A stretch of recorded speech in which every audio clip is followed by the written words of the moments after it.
All right, so I'm gonna talk about fear today.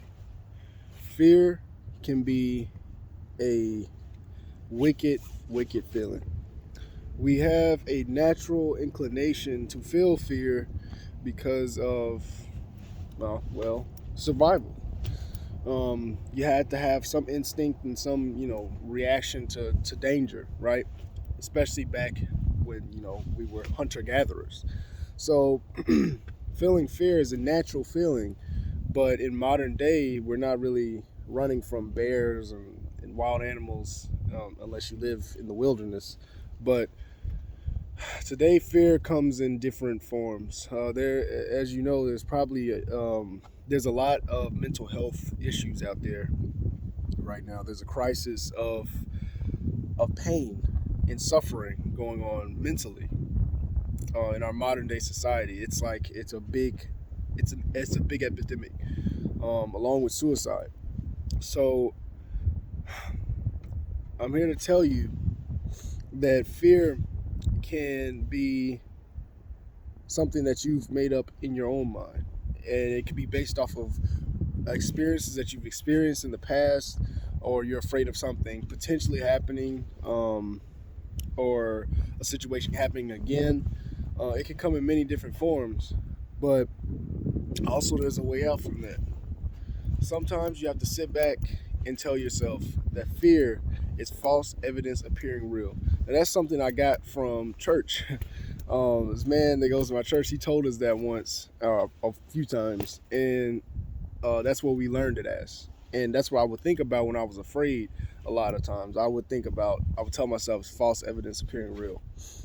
And like I've fear can make you do irrational things. It can send you to a fight or flight response that goes back to our ancestors, fight or flight. When you're in danger, you either fight or you run.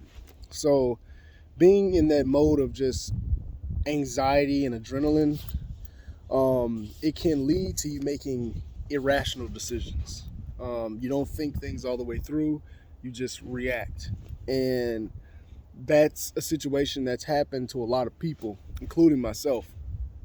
And I know that it can be tough not to react that way, but what I've learned is to sit back and think. When something unexpected happens or something that you might have been afraid of happening happens, sit back and tell yourself, what can I do? How can I react to this situation in a way that's going to lead to a good outcome or a better outcome and not lead to the worst outcome? So if no, I'm not talking about like this could go for confrontations too. So say somebody runs up on you or whatever, is confronting you, instead of reacting irrationally, screaming or whatnot, stop and think, and take that moment to breathe and see what can be the best response to the situation. So that's what I really wanted to tell everybody, to just stop and think, because that can save you from a lot of pain and a lot of suffering and a lot of unnecessary situations, is if you just stop and think things all the way through. And I mean, you can't go back in time, but I wish I could go back and redo and rethink a lot of stuff that I've done, and that we can't, we cannot go back. But if I can save somebody from making enough irrational decisions to keep them, you know, hopefully help them make better decisions, then I will. There's just wanted to tell you that. So if you're seeing this now and you have made irrational decisions, hey, there's a way out from that. Stop and think. Think about this false evidence. It's not real. Most of the time, it's not real. A lot of times, it's in our heads, it's in our minds. I overthink and I create all sorts of situations and scenarios, and that can be helpful to a certain extent. If you think about something that you're afraid of potentially happening, if it does happen, you will be less taken aback by it. So it won't surprise you as much. It'll be more of like, you can have a more calm response. So, you can think out scenarios, but don't harp on them, or else you'll go into a state of just panic. And I've been there too, just going to a state of panic. Just you can't do anything. You're basically paralyzed and frozen. So just step back and think. Step back and think. Sit back and just go over things. And once you do that, you can go about your day. And part of this philosophy that I've looked into is called Stoicism. There's one of the things that's pretty helpful to me recently was letting go of things that are out of your control. So if instead of stressing about things and trying to control things that you can't control, let those things go. Okay, they're going to happen, they may not happen, but they're out of your control. So letting go of that and stop trying to feel like I need to control everything helps a lot.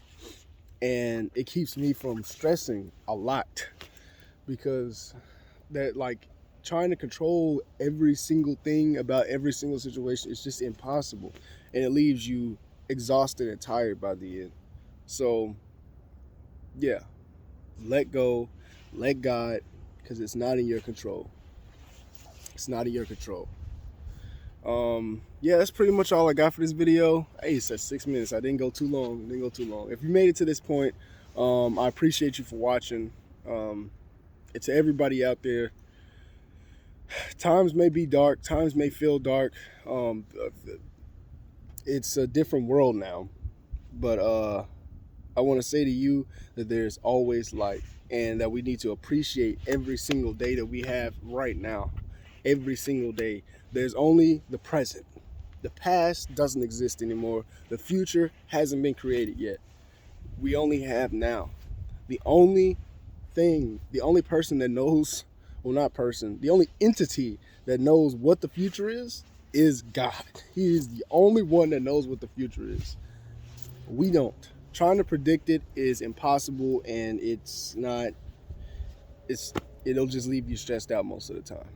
But hey, look at me. We got this. Live now, today. Appreciate the times today. That's something I finally learned how to do, is appreciate today. I'm done living in retrospect and living in what was, and I want to live for today.